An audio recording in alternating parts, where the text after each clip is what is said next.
ओम नमो भगवते वासुदेवाय। देखिए, आज का प्रसंग नारद युधिष्ठिर गुप्त संवाद है, जो आपने बहुत कम सुना होगा, जो नारद जी ने युधिष्ठिर को वन में दिया था। बहुत ही सुंदर प्रसंग है, सुनने लायक है। देखिए, एक बार धर्मराज युधिष्ठिर वनवास के दौरान अकेले बैठे सोच रहे थे कि क्या मनुष्य जीवन केवल दुखों का ही सार है। बस सोचते सोचते युधिष्ठिर को देव ऋषि नारद का ध्यान आ जाता है और उनका वह आह्वान करने लगते हैं। युधिष्ठिर को यह वरदान उनके पिता धर्मराज से प्राप्त हुआ था कि तुम जब भी किसी देवता को भक्ति पूर्वक आह्वान करोगे तो वह देवता आपके पास अवश्य आ जाएंगे। नारद जी ने कहा तो फौरन ही नारद जी उनके सामने उपस्थित हुए। नारद जी ने उनसे कहा, कहो युधिष्ठिर। जब युधिष्ठिर ने उन्हें भक्ति पूर्वक बैठा कर और अपने मन का दुख उनसे कहा तो नारद जी क्या कहते हैं, सुनिए। युधिष्ठिर, संसार का जो भी व्यक्ति मेरे इन बताए नियमों पर चलेगा वह कभी दुख का एहसास नहीं करेगा। यह नारद जी के वचन हैं। उन्होंने कहा, हे राजन, सर्वप्रथम प्रत्येक मनुष्य को सुबह ब्रह्म मुहूर्त में उषा काल में आलस्य त्याग कर उठ जाना चाहिए। उस समय उठे हुए व्यक्ति में माता महालक्ष्मी ऐसे अवस्थित हो जाती हैं जैसे कि प्रातःकाल खिले हुए कमल पर विराजती हैं। नंबर 2, हे राजन, भोजन की अभिलाषा रखने वाले किसी भी पुरुष या किसी भी जीव को बिना भोजन कराए स्वयं भोजन करना महापाप होता है। नंबर 3, यदि कोई विषम परिस्थिति न हो तो रात्रि को स्वच्छंद घूमना नहीं चाहिए, क्योंकि स्वच्छंद घूमते हुए महर्षि मांडव को चोर समझकर सूली पर चढ़ा दिया गया था। नंबर 4, विपत्ति आने पर मनुष्य को धर्म की मर्यादा नहीं छोड़नी चाहिए, क्योंकि धर्म की रक्षा करने के लिए ही राजा हरिश्चंद्र ने चांडाल का सेवक बनना स्वीकार कर लिया था। नंबर 5, सदा सत्पुरुषों की संगति करनी चाहिए। भगवान श्री राम की संगति प्राप्त करने के मात्र से ही विभीषण को एक बहुत बड़ा विशाल राज्य प्राप्त हुआ था। नंबर 6, माता और पिता का हमेशा भक्ति भाव से उनको संतुष्ट रखना चाहिए। उन्हें कभी व्यथित या दुख नहीं देना चाहिए। माता के आप ये समझे कि माता के श्राप से जन्मेजय के सर्प यज्ञ में नागों का नाश हो गया था।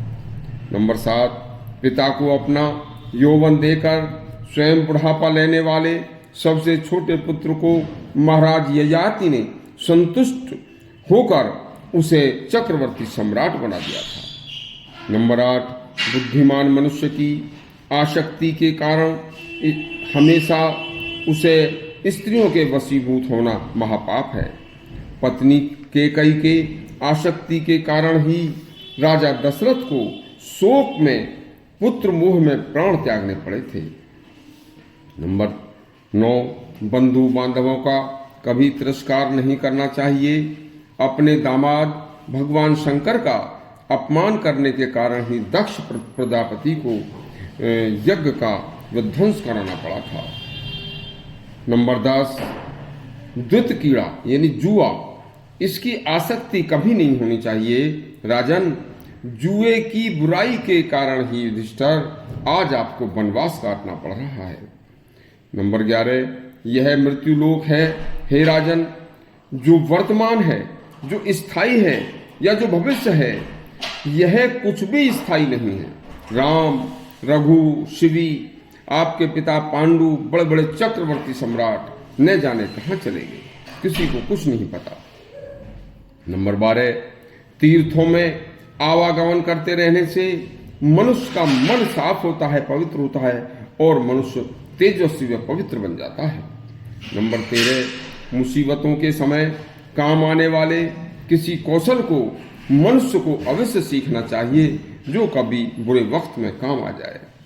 नंबर 14, मनुष्य को हमेशा अपनी बुद्धि को विषय भोगों से हटाकर ही रखना चाहिए। देखिए, राजा जनक इसका एक उदाहरण है। वह राजकाज करते हुए भी और देहदारी होते हुए विदेह कहलाए। नंबर 15, जैसे कमल के पराग को भौरे हरण कर लेते हैं, वैसे ही अपनी धन संपत्ति को कभी भी खुला प्रदर्शन नहीं करना चाहिए, क्योंकि धूर्त लोग उसे लूटने के प्रयास में लग जाते हैं। नंबर 16, लक्ष्मी चंचल है, उसे बांध कर रखने के लिए सद्गुणों रूपी रस्सी को तैयार रखना चाहिए। फिर यदि जिसके पास सद्गुण रूपी रस्सी मौजूद है, लक्ष्मी उसमें बंध जाती हैं और वहां से कभी नहीं जाती। नंबर 17, कोई भी छिपकर किया हुआ पाप एक ऐसा कांटा है जो मनुष्य को मृत्यु के समय तक चुभता हुआ दुख देता रहता है। नंबर 18, संसार में अपने सगे भाई से ज्यादा कोई भी हितैषी व मित्र नहीं होता।